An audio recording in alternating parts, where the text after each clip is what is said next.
सभी को नमस्ते। मैं डॉक्टर मोनिका खेड़ा आपकी संस्कृत और हिंदी अध्यापिका मणिका यूट्यूब चैनल में आपका स्वागत करती है।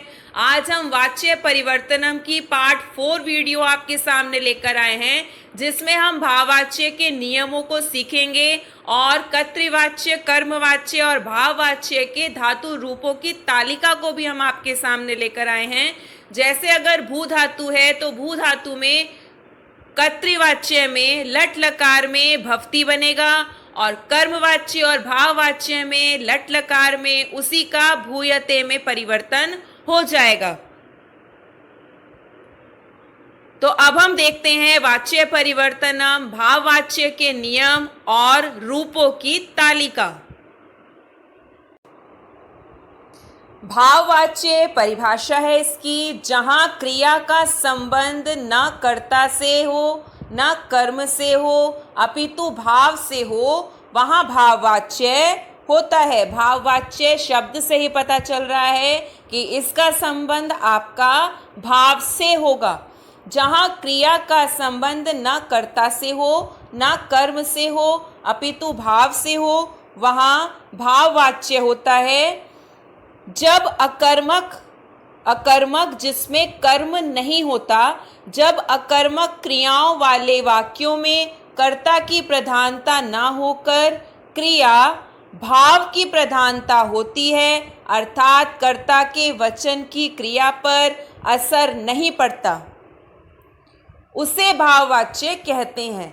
जब अकर्मक क्रियाओं वाले वाक्यों में कर्ता की प्रधानता ना होकर क्रिया भाव की प्रधानता होती है, अर्थात कर्ता के वचन का क्रिया पर असर नहीं पड़ता, वहां पर भाववाच्य होता है। जैसे बालकेन क्रीडयते। अब यहाँ पर आप देखिए, बालकेन कर्ता में तृतीया विभक्ति लगी हुई है और क्रीडयते यहाँ पर वन। इसके नियमों को देख लीजिए पहले आप। फर्स्ट है, भाववाच्य में भाव प्रधान होता है, कर्ता में तृतीया विभक्ति होती है। भाववाच्य में भाव प्रधान होता है और कर्ता में तृतीया विभक्ति होती है। थर्ड है, कर्महीन होता है, यानी कि अकर्मक। कर्महीन होता है, क्रिया सदैव अकर्मक होती है। क्रिया कर्मवाच्य की तरह बनाई जाती है, लेकिन यहाँ क्रिया सदैव प्रथम पुरुष एक वचन में ही प्रयोग की जाती है। आपको ये पॉइंट बहुत अच्छे से ध्यान में रखना है कि यहाँ पर जो क्रिया लगेगी वो हमेशा प्रथम पुरुष एक वचन में ही लगेगी, यानी कि ते में लगेगी। भूयते, खाद्यते, चलयते, हस्यते, चाहे इसका कर्ता आपका बहुवचन में ही क्यों ना हो। इसका कर्ता यहाँ पर बहुवचन में क्यों ना हो, लेकिन इसकी यहाँ पर क्रिया हमेशा प्रथम पुरुष एक वचन में लगेगी और यहाँ पर कर्म नहीं होगा, यानी कि ये अकर्मक है, कर्महीन है। तो कर्ता तृतीया विभक्ति में, कर्म यहाँ पर होगा नहीं और क्रिया हमेशा प्रथम पुरुष एक वचन में।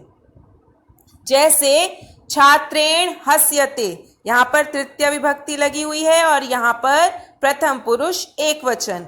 आवाभ्याम हस्यते। अब यहाँ पर आप देखिए, आवाभ्याम यहाँ पर द्विवचन लगा हुआ है, लेकिन यहाँ पर जो क्रिया जा रही है आपकी, वो प्रथम पुरुष एक वचन में ही जाएगी।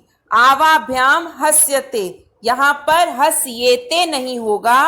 आवाभ्याम द्विवचन है, लेकिन इसकी क्रिया हमेशा प्रथम पुरुष एक वचन में ही जाएगी, इसलिए आएगा आवाभ्याम हस्यते।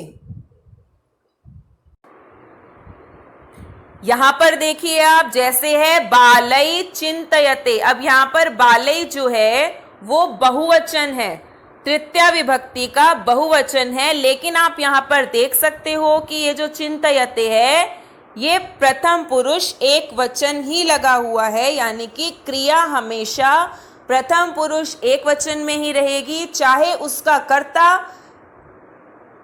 एक वचन, द्विवचन, बहुवचन, तीनों में से किसी भी वचन में हो, लेकिन क्रिया हमेशा उसकी प्रथम पुरुष एक वचन में ही जाएगी। नेक्स्ट है तई हसयते, अश्वई धाव्यते। यहां पर भी तई बहुवचन है और अश्वई बहुवचन है, लेकिन इसकी क्रिया एक वचन में ही है। नेक्स्ट है तेन आचार्येण भूयते। अब यहां पर आप देखिए, तेन यहां पर तृतीया विभक्ति लगी हुई है, एक वचन। आचार्येण ये आपका कर्म नहीं है, क्योंकि कर्म हमेशा द्वितीया विभक्ति में होगा, तो इसीलिए ये कर्म नहीं है, यहां पर कर्म नहीं होगा। और आगे आ गया इसके भूयते, यानी कि तेन आचार्येण भूयते। भाववाच्य में कर्ता तृतीया विभक्ति में, कर्म होगा नहीं, और जो क्रिया है वो हमेशा आपकी प्रथम पुरुष एक वचन में ही रहेगी, चाहे उसका कर्ता किसी भी तीनों वचनों में से किसी में भी हो। अब यहां पर आप कुछ धातुओं के कर्तृवाच्य, कर्मवाच्य और भाववाच्य के रूपों की तालिका देखिए। जैसे ये धातु दी हुई हैं, ये कर्तृवाच्य दिया हुआ है और ये कर्मवाच्य और भाववाच्य की क्रिया दी हुई है। भाववाच्य में भी आप ते एते अंते का ही प्रयोग करते हैं, लेकिन यहाँ पर प्रथम पुरुष एक वचन में ही क्रिया जाएगी, यानी कि ते, केवल भाववाच्य में। ये है गई, गायति, गीयते। प्रच्छ, प्रच्छति, प्रच्यते कर्मवाच्य की क्रिया मैंने आपको अपनी पार्ट 3 वीडियो में सिखाई है कि उसमें किस तरीके से आप इसकी क्रिया को बनाएंगे, तो उसी के ही कुछ एग्जाम्पल्स हैं ये। रुच, रोचते, रुच्यते। भक्ष, भक्षयति, भक्षयते। हन, हनति, हनयते। दृश्य, पश्यति, दृश्यते। स्तु, स्तोति, स्तूयते। विद, वेत्ति, विद्यते। शी, शेते, शयते। भुज, भुक्ते, भुज्यते। वांच, वांछति, वांछयते। रुद, रोदिति, रुद्यते। ब्रू, ब्रवीति, उच्यते। त्रयी, त्रायते, त्रायते।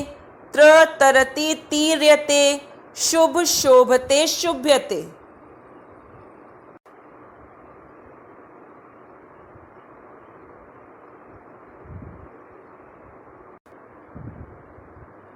यहाँ पर भाववाच्य के नियम और तालिका समाप्त हो गई। नेक्स्ट पार्ट 5 वीडियो में हम आपको कर्तृवाच्य से कर्मवाच्य को करना सिखाएंगे और कर्मवाच्य से कर्तृवाच्य को करना सिखाएंगे।